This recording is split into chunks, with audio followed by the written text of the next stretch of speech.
ആകാശവാണി. നമസ്കാരം. പ്രത്യേക വാർത്താ ബുള്ളറ്റിൻ വായിക്കുന്നത് സുധിൻ സൈനുദ്ദീൻ. ഒഡീഷ സന്ദർശനം തുടരുന്ന രാഷ്ട്രപതി ദ്രൗപദി മുർമു ഇന്ന് ഭുവനേശ്വറിലെ പുതിയ കോടതി സമുച്ചയം ഉദ്ഘാടനം ചെയ്തു. ഭുവനേശ്വറിലെ കാർഷിക സാങ്കേതിക സർവകലാശാലയുടെ 40ാമത് ബിരുദദാന ചടങ്ങിൽ പങ്കെടുത്ത രാഷ്ട്രപതി കാലാവസ്ഥാ വ്യതിയാനത്തിൽ നിന്നും പ്രകൃതി ദുരന്തങ്ങളിൽ നിന്നും കർഷകരെ സംരക്ഷിക്കാൻ പുതിയ പദ്ധതികൾ ആവിഷ്കരിക്കണമെന്ന് നിർദ്ദേശിച്ചു. ഒഡീഷയിലെ തന്റെ ജന്മസ്ഥലമായ ഉബർബേദ ഗ്രാമവും റായ്രംഗ്പൂരിലെ മഹിളാ മഹാവിദ്യാലയവും രാഷ്ട്രപതി നാളെ സന്ദർശിക്കും. പ്രതിപക്ഷ ബഹളത്തെ തുടർന്ന് ലോക്സഭ ഇന്നത്തേക്ക് പിരിഞ്ഞു. രാവിലെ സഭ സമ്മേളിച്ചപ്പോഴും സമാന സ്ഥിതിയാണ് ഉണ്ടായിരുന്നത്. ഇതിനെ തുടർന്ന് നേരത്തെ 2 തവണ സ്പീക്കർ സഭ നിർത്തിവച്ചിരുന്നു. അതേസമയം വ്യോമയാന മേഖലയുടെ നവീകരണം ലക്ഷ്യമിടുന്ന ഭാരതീയ വായുയാൻ വിധേയക് ബില്ല് പാർലമെന്റ് പാസാക്കി.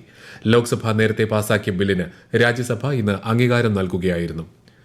മഹാരാഷ്ട്ര മുഖ്യമന്ത്രിയായി മുതിർന്ന BJP നേതാവ് ദേവേന്ദ്ര ഫട്നാവിസ് സത്യപ്രതിജ്ഞ ചെയ്ത് അധികാരമേറ്റു.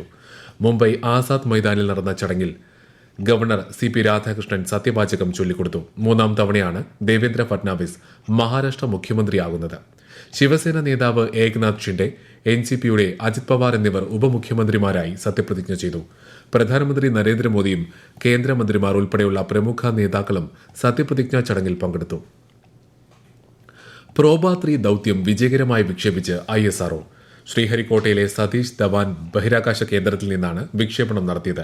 യൂറോപ്യൻ സ്പേസ് ഏജൻസി പേടകമായ പ്രോബ 3യിൽ ചില സാങ്കേതിക തകരാറുകൾ കണ്ടെത്തിയതിനെ തുടർന്ന് ഇന്നലെ നടക്കേണ്ടിയിരുന്ന വിക്ഷേപണം ഇന്നത്തേക്ക് മാറ്റുകയായിരുന്നു. PSLV C-59 റോക്കറ്റാണ് പ്രോബ ദൌത്യത്തെ ഭ്രമണപഥത്തിൽ എത്തിക്കുക. ദൌത്യം വിജയകരമെന്ന് ISRO ചെയർമാൻ S. സോമനാഥ് പറഞ്ഞു. സംസ്ഥാനത്തെ എല്ലാ KSRTC ബസ്സുകളിലും മാലിന്യം നിക്ഷേപിക്കാൻ വേസ്റ്റ് ബിന്നുകളും മാലിന്യം വലിച്ചെറിയരുത് എന്ന ബോർഡും സ്ഥാപിക്കും. മന്ത്രിമാരായ MP രാജേഷിന്റെയും KB ഗണേഷ് കുമാറിന്റെയും നേതൃത്വത്തിൽ ചേർന്ന ഉന്നതതല യോഗത്തിലാണ് തീരുമാനം. തദ്ദേശ സ്വയംഭരണ വകുപ്പിന്റെ എല്ലാ സ്രോതസ്സുകളും ഇതിനായി പ്രയോജനപ്പെടുത്തുന്നുവെന്ന് മന്ത്രി MP രാജേഷ് പറഞ്ഞു. ഇതുവഴി കൂടുതൽ യാത്രക്കാരെ ആകർഷിക്കാൻ KSRTCക്ക് കഴിയുമെന്ന് മന്ത്രി KB ഗണേഷ് കുമാർ അഭിപ്രായപ്പെട്ടു. എലത്തൂരിൽ ഹിന്ദുസ്ഥാൻ പെട്രോളിയം ലിമിറ്റഡിന്റെ ഡിപ്പോയിലുണ്ടായ ഇന്ധന ചോർച്ചയുമായി ബന്ധപ്പെട്ട് നിലവിൽ ഏറ്റവും അധികം പ്രാധാന്യം നൽകുന്നത് ജനങ്ങളുടെ സുരക്ഷയ്ക്കാണെന്ന് മന്ത്രി AK ശശീന്ദ്രൻ. ജില്ലാ കളക്ടർ സ്നേഹിൽ കുമാർ സിംഗിനൊപ്പം സ്ഥലം സന്ദർശനം നടത്തിയ ശേഷം സംസാരിക്കുകയായിരുന്നു അദ്ദേഹം. മലിനീകരണത്തിന്റെ വ്യാപ്തി പരിശോധിക്കുമെന്നും മന്ത്രി പറഞ്ഞു. എലത്തൂർ ഹിന്ദുസ്ഥാൻ പെട്രോളിയം ഡിപ്പോയിൽ നിന്ന് ഇന്ധന ചോർച്ചയുണ്ടായ സംഭവത്തിൽ ജലാശയങ്ങൾ ശുചീകരിക്കുന്നതിന് പ്രഥമ പരിഗണന നൽകുമെന്ന് കോഴിക്കോട് ജില്ലാ കളക്ടർ സ്നേഹിൽ കുമാർ സിംഗ് സ്ഥാപനത്തിന് കാരണം കാണിക്കൽ നോട്ടീസ് നൽകിയതായും കളക്ടർ അറിയിച്ചു. ആലപ്പുഴ കളർക്കോട് വാഹനാപകടത്തിൽ പരിക്കേറ്റ് ചികിത്സയിലായിരുന്ന ഒരു വിദ്യാർത്ഥി കൂടി മരിച്ചു.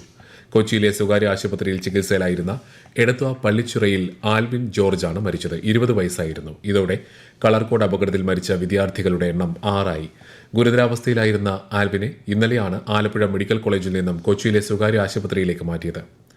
കേന്ദ്ര വ്യോമയാന മന്ത്രി റാം മോഹൻ നായിഡുവുമായി ശശി തരൂർ MP കൂടിക്കാഴ്ച നടത്തി. തിരുവനന്തപുരം വിമാനത്താവളത്തിലെ യൂസർ ഫീസ് കുറവ് ചെയ്യണമെന്ന് അദ്ദേഹം മന്ത്രിയോട് ആവശ്യപ്പെട്ടു. സ്വകാര്യ വിമാനത്താവളങ്ങൾക്കായി എയർപോർട്ട് ഉപദേശക സമിതി രൂപീകരിക്കണമെന്നും MP അഭ്യർത്ഥിച്ചു. ഇരിങ്ങാലക്കുടയുടെ സാംസ്കാരികോത്സവമായ വർണ്ണക്കുട ഈ മാസം 26 മുതൽ നടക്കും.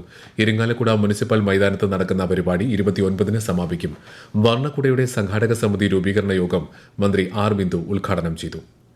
സുസ്ഥിര നിർമ്മാണം, നൂതന സാങ്കേതികതയും സമ്പ്രദായങ്ങളും എന്ന വിഷയത്തിൽ 3 ദിവസത്തെ UL അന്താരാഷ്ട്ര സുസ്ഥിര നിർമ്മാണ കോൺക്ലേവ് മുഖ്യമന്ത്രി പിണറായി വിജയൻ ഉദ്ഘാടനം ചെയ്തു. ഊരാളുങ്കൽ ലേബർ കോൺട്രാക്ട് കോഓപ്പറേറ്റീവ് സൊസൈറ്റിയുടെ ശതാബ്ദി ആഘോഷത്തിന്റെ ഭാഗമായാണ് സമ്മേളനം. സമുദ്ര അലങ്കാര മത്സ്യ മേഖലയിൽ നിർണായക നേട്ടവുമായി കേന്ദ്ര സമുദ്ര മത്സ്യ ഗവേഷണ സ്ഥാപനം.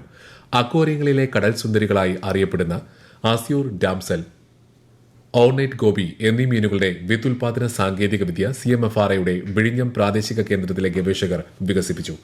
ഉയർന്ന വിപണി മൂല്യമുള്ള കടൽ വർണ്ണ മത്സ്യങ്ങളാണ് ഇവ. പരമാവധി പേർക്ക് സൗജന്യ ആരോഗ്യ പരിരക്ഷ ഉറപ്പാക്കുക ലക്ഷ്യമിട്ടുള്ള ദേശീയ ശില്പശാല അനുഭവ സദസ് 2.0യ്ക്ക് സംസ്ഥാനത്ത് തുടക്കം. പരിപാടിയുടെ ഉദ്ഘാടനം മന്ത്രി വീണ ജോർജ് ഓൺലൈനായി നിർവഹിച്ചു. തുടർച്ചയായി 3 വർഷം ഇന്ത്യയിൽ ഏറ്റവും അധികം സൗജന്യ ചികിത്സ നൽകുന്ന സംസ്ഥാനമാണ് കേരളമെന്നും ഈ നേട്ടം മറ്റ് സംസ്ഥാനങ്ങളുമായി പങ്കുവയ്ക്കാനാണ് ശില്പശാല സംഘടിപ്പിക്കുന്നതെന്നും മന്ത്രി പറഞ്ഞു.